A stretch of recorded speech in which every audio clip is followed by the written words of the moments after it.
segment, sir, in this where we are talking about AI change and the skills that matter. So everyone's talking about AI right now. What changes are you already seeing in hiring, training, and workforce planning? Hiring, yes, there has been a major change which has happened in quite a good amount of organizations, and even I have used it in a few organizations. In the last organization which I was this thing. Basically, AI has now stepped into a lot in hiring when it comes to sourcing and screening. Okay. And this is developed in a good way because earlier, when you expect a recruiter, a human recruiter, to have 100 CVs, call each person, do an initial screening, and select that this person is fit, this person is unfit, most of the time it happens that either they don't call all 100 people, or even if they call, make 100 calls, 50 of them go unanswered. I am at my workplace, call is coming, I am not in the right time to take it, I am sitting with my boss, I will not take the call.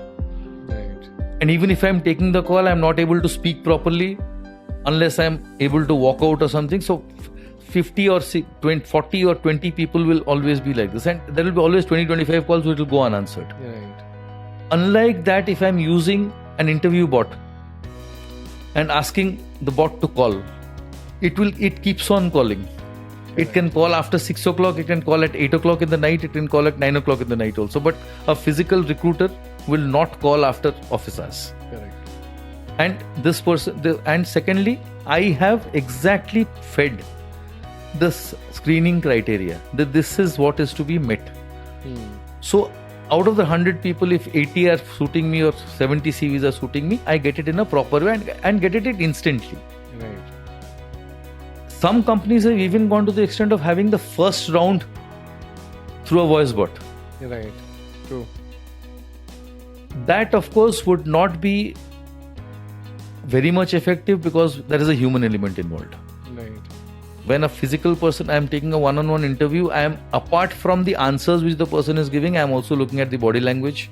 I am also looking at the aptitude the person has, the attitude which he is speaking, or the eye contact, whether it is there or not, because there are a lot of things which are required when you are hiring for a person. But yes, for the initial screening and sourcing, AI is helping a lot in hiring.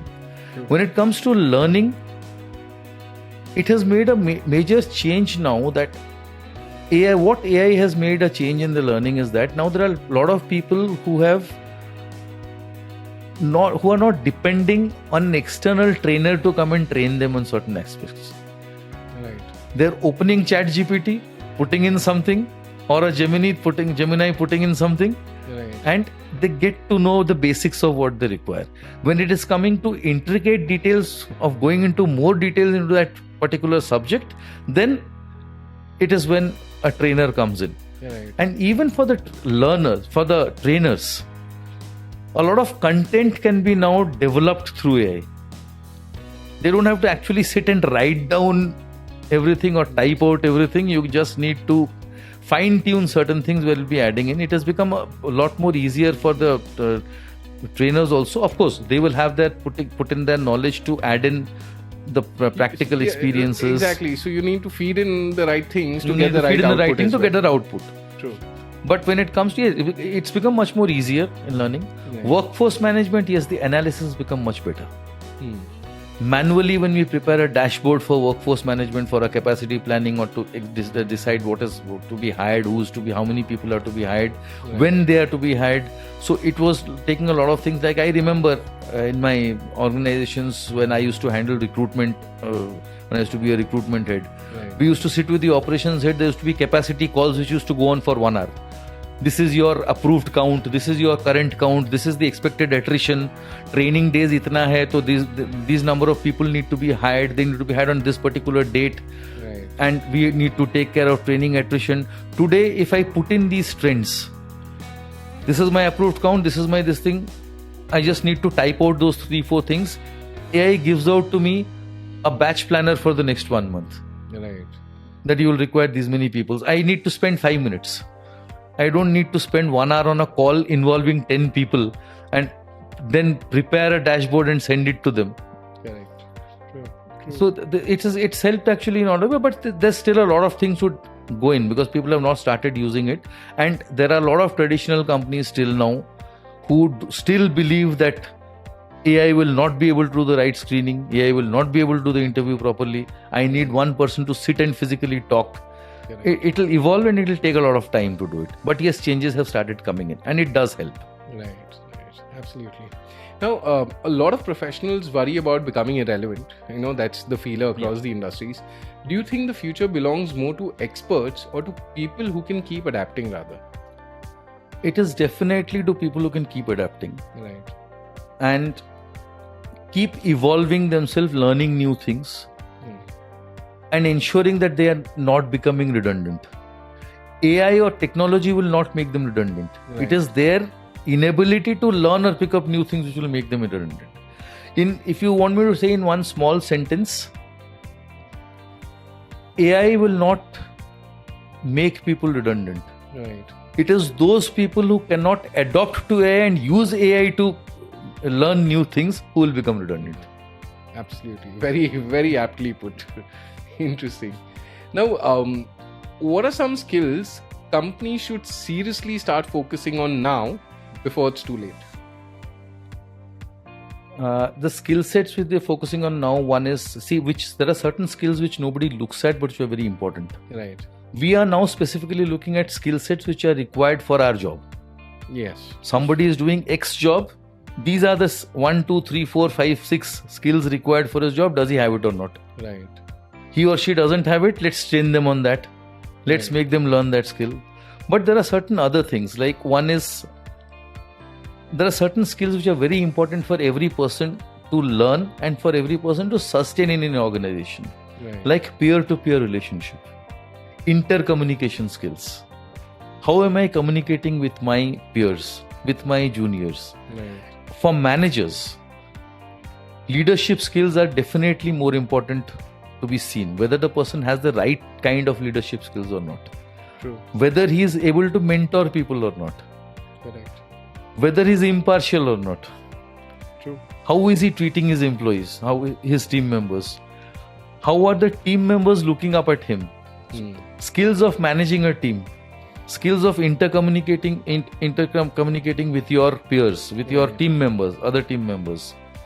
And also equipping people with, again, I would say, reskilling people.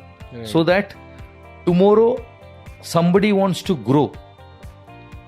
I am not restricting his growth because he cannot move to the other department. He cannot move to another function. Right. So reskilling them and giving them multiple skill sets that within, even if it not to a different function, within the function, like I said, HR has talent acquisition, HR has employee relations, HR has grievance management, HR has compensation and benefits, rewards and recognitions. It has different departments within the HR. It has different skill sets within the HR. Somebody today is in recruitment. I am also training the person, or I am also making the person learn an employee grievance. What are the skills required for that? How can you be a good employee? HR VP, business HR. Correct. How can you be a business HR? Or if I see that person has a trend towards calculations, towards economics, can he be skilled to also handle compensation benefits, payroll tomorrow? Right. So they can internally move, they can grow, and they don't get, because doing the same thing simultaneously over and over again starts making them get bored of it. True. They would want to do something new. Right. Or even in their own, this thing, like I said, introducing AI to them. Instead of sitting and talking to 10 people, use AI. Right. Do the screening through technology. Correct. Use a bot. I'm giving you a bot, use it. So these kind of skill sets, and I think the most important thing which we need to, it is not a skill actually, but the most important thing which we need to ensure that people have in the organization is ethics. Yeah, I think that's a basic fundamental one needs to have. Needs to have. True. So now as workplaces are becoming more data driven and automated, how do we make sure people still feel valued as humans and not just as numbers on a spreadsheet somewhere? It's actually happening in most of the places where people are actually beginning to feel that we are numbers. Right. True. Because everything is coming on dashboards, everything is coming on those things. So at sometimes they feel that But we are forgetting one thing, that we are looking at a dashboard and looking at numbers. Right. But who has created the dashboard? It's a human. True. AI didn't create it by itself. Right. Somebody has fed in the right data, the right inputs, and it has come in. Right. It is not that there is no technology which will drive data from nowhere. Right. You have to feed in the data to. It will prepare you a lovely dashboard. Technology can give you you say today we're speaking of AI will give you a lovely dashboard with analytics. Right. But then who has fed in the data? If the person feeding in the data has given incorrect data, then you get the wrong analytics, you get the wrong dashboard. Correct. That is one. So technology and AI should be used to analyze data, to collect the data and analyze data, but not to also ignore the fact that this has come from a human. Right. And all of us talk AI, but we always forget the fact AI is also created by a human being only. True. It's not come out of the air. So the person who's created AI also is a human being. True. And second part is that apart from the analytics, you should never forget the human angle. There is a humanity angle to which we see. So a person should get this certain amount of respect, this certain amount of recognition in the organization. Right. Even if AI has prepared the dashboard, if the inputs are correct, that is why the dashboard has come in correctly. And that dashboard has helped me make the right kind of analytics. True. So instead of saying that a wonderful job has been done by AI, I should be calling in the person who has prepared the dashboard by putting in the right kind of inputs and tell him that you've done a great job by putting in the right inputs, as a result of which I have got the right kind of analytics. Thank you so much. Right. That's where it works. Right. Absolutely. Very rightly said. In fact, it's just not about numbers. I mean, you value the people that are there in the organization. So, like you said earlier, you need to adapt, but you can't leave the human factor behind. Right. The one-on-ones are still needed. Yes. AI is not going to do that for you. Right. So that's really important. So although AI has, it's been an onslaught of AI, in every corner of every work, but the human side still can't be ignored. It just can't be AI. And AI cannot take any jobs. Right. It's a myth that AI will take away our jobs. AI will not. AI will, in fact, will enable you to do your jobs better, but it will never take away your job. Right. Like you said, you won't become redundant unless, you don't use AI. You use AI and then know, the one. Right. Interesting. Well, thank you so much for great pieces of insights again.